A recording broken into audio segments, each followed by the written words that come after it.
Bonjour à tous, nous reprenons cette série de tutoriels sur les droits d'accès dans Joomla. Après avoir vu dans la vidéo précédente la notion de groupe d'utilisateurs, nous allons maintenant voir comment attribuer des droits d'action sur ces groupes. Nous parlerons plus tard des droits d'affichage. En effet, bien que plus complexes à maîtriser, les droits d'action s'appliquent directement sur les groupes d'utilisateurs, notion que nous venons tout juste de voir dans la vidéo précédente. Pour la bonne compréhension, il est donc plus simple d'en parler maintenant. Nous allons dans un premier temps, dans cette partie, aborder les bases du système prévu par Joomla et la logique qui est installée lors d'une première installation de Joomla. Les états que nous allons pouvoir donner à ces droits d'action sont un peu différents selon le niveau. Au niveau global de Joomla, il ne peut y avoir d'héritage. Le droit est non défini, autorisé ou refusé. Tant qu'un droit n'aura pas été défini, il est refusé mais il restera modifiable. Dans les niveaux inférieurs, un droit peut être hérité du niveau précédent, autorisé ou refusé. Alors, dans la première étape, nous allons voir les droits d'action globaux tels qu'ils sont définis au niveau de Joomla, donc au niveau le plus élevé de l'arbre des héritages. Donc de base, quand vous installez un site Joomla, vous avez plusieurs niveaux d'action qui sont définis. Donc vous allez les trouver dans votre configuration système, dans l'onglet droit. Donc de base, Joomla a installé une notion de groupe qui a cette architecture, donc public, hérite de public invité, hérite de public gestionnaire, hérite de public l'enregistré et hérite de public le super utilisateur. C'est vu ainsi car du coup on n'a qu'une seule racine de groupe d'utilisateurs. Donc dans gestionnaire on aura un fils qui sera administrateur et ainsi de suite. Enregistré aura l'auteur qui héritera d'enregistré, rédacteur qui héritera de auteur et validateur qui héritera de rédacteur. Donc chacun de ces groupes d'utilisateurs va avoir des droits. Donc le public ne pourra rien faire du tout. L'invité héritera totalement de public. Il a été isolé pour pouvoir bien séparer cet invité qui est une personne qui sera sur votre site mais qui ne sera pas identifiée afin de pouvoir faire des choses et lui proposer des choses différentes que les autres groupes d'utilisateurs. Le gestionnaire héritera de public mais aura le droit de se connecter au site et de créer, de supprimer, de modifier des éléments. L'administrateur héritera du gestionnaire, donc il aura ses droits de création, mais en plus il pourra accéder à l'administration, donc on lui proposera la boîte de login quand il ira sur la back-office de votre site Joomla. Ensuite, nous avons l'enregistré qui hérite à nouveau de public, mais qui aura juste le droit de se connecter au site, donc éventuellement pour pouvoir accéder à des parties privatives du site, mais il n'aura pas aucun droit d'action particulier sur le site. Auteur qui héritera de l'enregistré, qui pourra créer des choses et modifier les choses qu'il aura créées, les objets qu'il aura créés. Le rédacteur, il héritera de auteur, il pourra modifier tous les objets créés par les auteurs dont il hérite.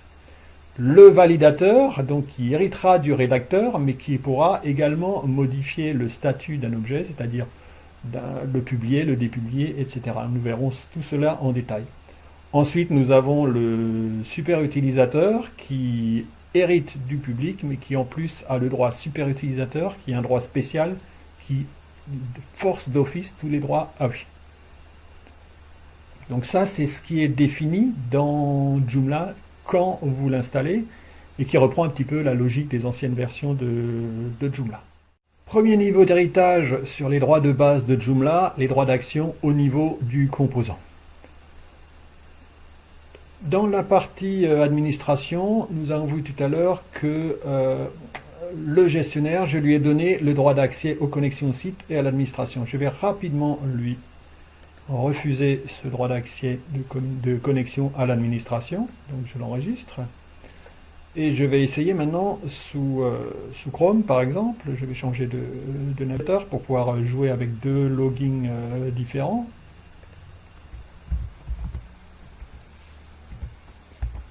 Je vais essayer d'aller me connecter en gestionnaire. Donc j'ai bien la box qui s'affiche. Je me log en tant que gestionnaire. Et vu que j'ai refusé, j'ai le message donc qui me refuse la connexion, vu que je lui ai refusé la connexion à l'administration. Donc je reviens en Super User et je vais cette fois-ci lui autoriser la connexion à l'administration.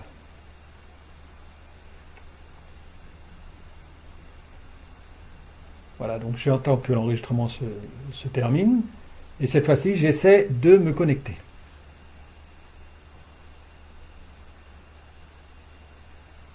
Vous voyez que je rentre bien dans l'administration. Mais vous voyez bien la différence entre les deux menus. Le gestionnaire n'a pas tout à fait les mêmes options que ne l'ont mon super user. Pourquoi? Tout simplement parce que je lui ai bien autorisé l'accès à la connexion à l'administration, mais je ne lui ai pas autorisé ici, au niveau global de Joomla, l'accès à l'administration globale de Joomla. Par contre, je vois qu'ici, en tant que gestionnaire, j'ai quand même accès à des composants, bannières, fiches de contact, actualité, la recherche, etc. Et j'ai accès aux articles. Donc là, par exemple, je vais voir comment sont configurés les droits au niveau du composant, cette fois-ci, donc du composant bannière. Donc je sors d'ici, et je vais aller voir dans le niveau inférieur, qui est le composant bannière, comment sont configurés les droits de ce composant. Donc je vais dans les paramètres de bannière, dans l'onglet droit, et je vois ici que pour le gestionnaire, donc je vais dans le groupe d'utilisateurs gestionnaire, je lui ai autorisé l'accès à l'administration. Je vais maintenant lui refuser tous ces accès en les plaçant en hérité, ce qui est la position logique. Donc je place en hérité les droits. Vous voyez bien qu'il est en non autorisé ici, au niveau des droits d'accès à l'administration. Donc on parle bien cette fois-ci de l'accès à l'administration du composant et pas de la connexion ni de l'accès à l'administration de Joomla. On est bien d'accord. Donc là, si je rafraîchis la page,